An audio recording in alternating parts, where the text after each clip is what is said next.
What's going on, guys? I just finished the latest episode of The Acolyte, and I'm here to talk about it with my lightsaber and all. Alright, so guys, let's talk about this episode. So, as you guys know, I have had a love-hate relationship when it comes to The Acolyte. I find the writing and a lot of the storytelling and a lot of the insight with the creators horrendous. I mean, there was decisions made last week that made no sense. The lame cliffhanger, and none of these characters have really been that likable. I'm not a fan of May. I'm not a fan of Osha. I think they're terrible characters, and we're getting into more of that in this review. So this is the review for episode 5 of The Acolyte, titled The Night, or just Night, like nighttime, right? Like, the last episode took place was at night, and here is still night on this planet. So not much time has passed since the lame cliffhanger of the last episode. So let's talk about where we left off here. So we're headed here. We start this episode from the beginning of all the Jedi being thrown about, and Osha's in pain. She's with the other Jedi, and the first thing she sees the new Darksider engage the stranger he's called, or as I call him, Smilo Ren, engaging with the Jedi. And so one of the biggest things about this episode that we've heard is that this is going to have lightsaber choreography better or on par with Phantom Menace's Dual Fates. Now, what I will say, the lightsaber choreography in this episode is not anywhere near the quality of the prequels because they don't have Nick Gillard. But it is some of the best Star Wars action we have seen in quite some time. Don't get me wrong, I still don't like this show, but I will say that I think the actual action in this episode is quite good. Seeing Daphne Keane use Jar-Kai was incredible. I loved the fight. I really like this. So one of my biggest criticisms of the show is that, during this time when there aren't supposed to be Sith Lords, and there is a Sith. We finally get the reveal. It was obvious. We expected it to happen. We saw the mask come off. I really like how menacing they made the actor that plays the Sith. Professor Snape, the potions master, is he's pretty cool. He's badass. He knows how to throw kicks.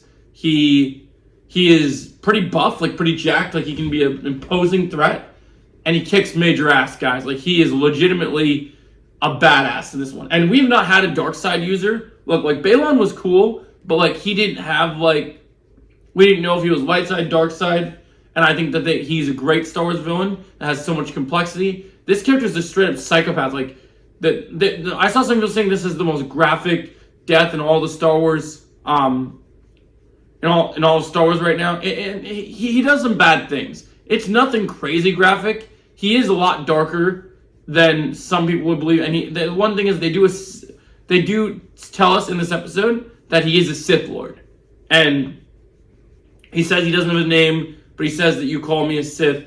There is some sort of deep connection between him and Soul. So the choreography in between the Jar-Kai stuff, and I think one of the most saddest things about this show is that more people were happy that some of these characters died than where their stories went in this episode, because of the fact that they didn't care for much of these characters. I wish May and Osha would have died, but unfortunately not. They want to keep them around since they build them for the whole series.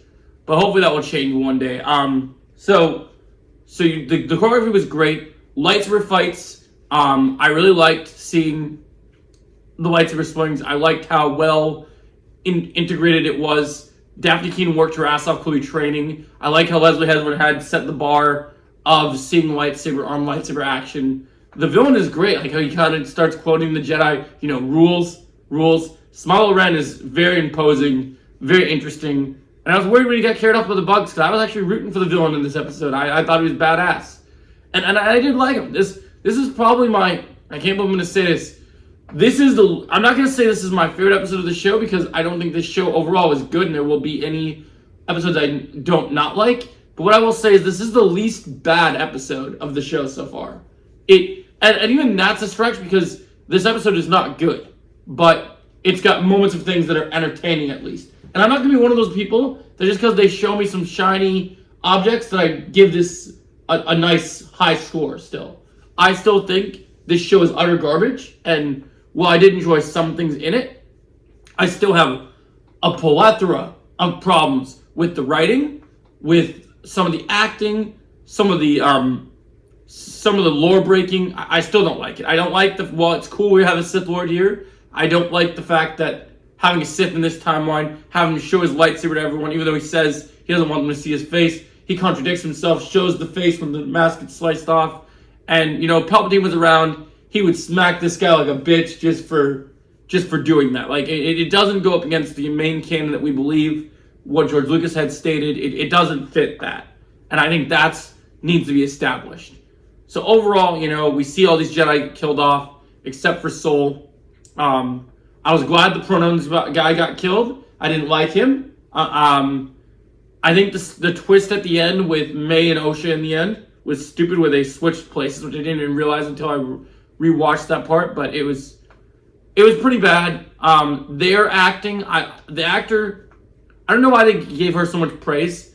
Amanda Stenberg is an okay actress, but man, are the scripts and the writing for these characters horrible. And I cringed so hard when she literally said they wanted to turn you against me. I'm like, really? You're going to quote Anakin Skywalker from Revenge of the Sith? You tried to turn her against me? You turned her against me? You have done that yourself. You have done that yourself. Like, and I will be clipping that in this video, by the way. It almost feels like a disservice, though, to have better Star Wars clipped in not great Star Wars, but I will say that I'm still going to clip it. And I still think, like, man, this show is there's so many missed opportunities.